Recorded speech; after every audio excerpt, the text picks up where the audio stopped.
And our next guest is one of our most loved stars. Lisa McCune is a 4-time Gold Logie winner. She has conquered stage and screen, including 10 years on Blue Heelers. Now she's gearing up for her new role in The King and I. The Gold Logie goes to Lisa McCune. She's an Australian TV darling. Lisa McCune has won 10 Logie Awards, 4 of them gold.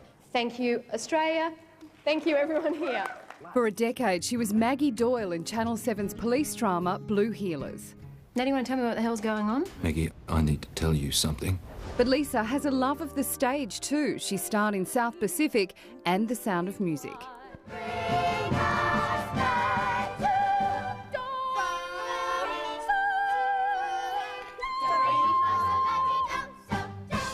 Now she's hard at work on The King and I, the classic Rodgers and Hammerstein musical about an English governess who forges a life-changing relationship with the King of Siam. Getting to know you, getting to feel free and easy. When I am with you, getting to know what to say. And Lisa McCune joins us now. Good morning, Lisa. Good morning. Welcome. Now, music is obviously in your blood. You're a very talented woman. You were Dorothy in The Wizard of Oz in high school, I did. I'm told. When I was in high school, that was my very first outing, was as Dorothy in The Wizard of Oz at the Wanneroo Repertory in Perth. Hello, everybody. And yeah, it was great. And I loved it. I love musical theatre. I think it's such a, seeing something like Les Mis as a teenager or Cats, they were kind of, it was an extraordinary time for musical theatre. And it's just, it's an extension of these characters that they sing songs because they kind of can't utter the words anymore to, you know, express story. It's a great form. And also, it just reaches all ages, doesn't it? They're great stories. I saw you and Teddy in South Pacific, sensational, and went forever, didn't it, around the country? It was so popular. We had such a successful season in the opera company. So Opera Australia's actually started this arm where they're tackling some musical theatre, and to be able to perform Nellie, and of course doing The King and I for me is my third Rodgers and Hammerstein, and I guess to be able to do those roles in one working lifetime, I've been really fortunate that I'm right place, right time. And isn't it great they're doing these? Because I find some of the sort of arty-farty operas a bit above me, but these ones introduce me back into opera and stuff like that. I think it's a great idea. The King and I is so beautiful. Oh, the costuming's amazing. I was going to ask you, is it fun to do all of that stuff?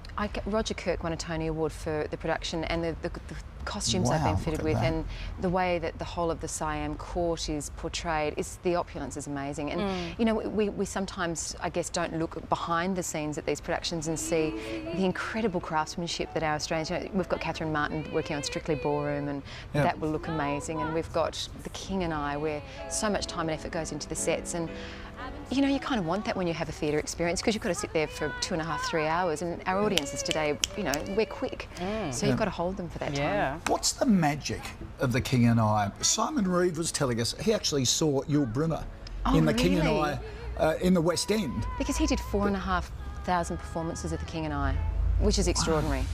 Yeah, kind of. What's the magic of it, though, do you think?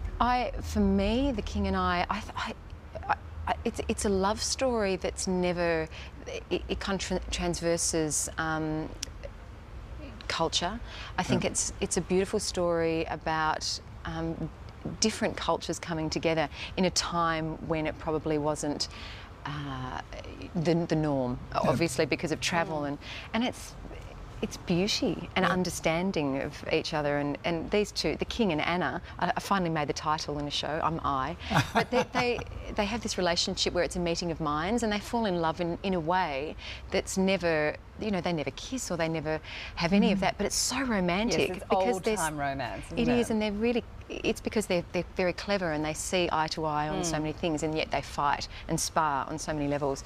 And there's all of the manners and all of the, you know, lovely. It is extraordinary. You are so well loved in our entertainment industry. How do you cope? It goes sort of hand in hand that, you know, when you're a high-profile person, that the tabloids then start to interfere in your life. How do you cope with the interest?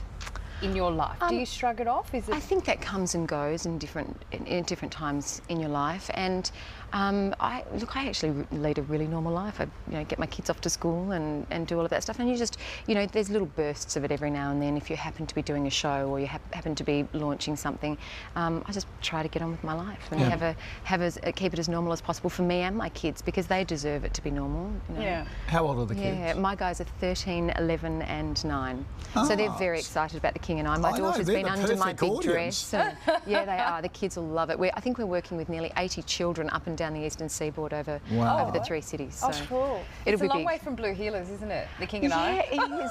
It's a long way. The frocks are very different. Yeah. And I'm not sporting a weapon, apart from an umbrella. As far as we know, under that dress. Yeah. Lisa, Good luck. yeah, so Thank great you to so chat. much. Don't need it. Cheers. It looks beautiful. Can't wait to see it. Yeah, and some good songs. Yeah. And it's going right around the country, which is great. The King and I opens in Brisbane on April the 13th, then goes to Melbourne in June, Sydney in September. All the details on our website. Got a Just busy ahead. year. Yeah, I won't be doing any handstands like Scott.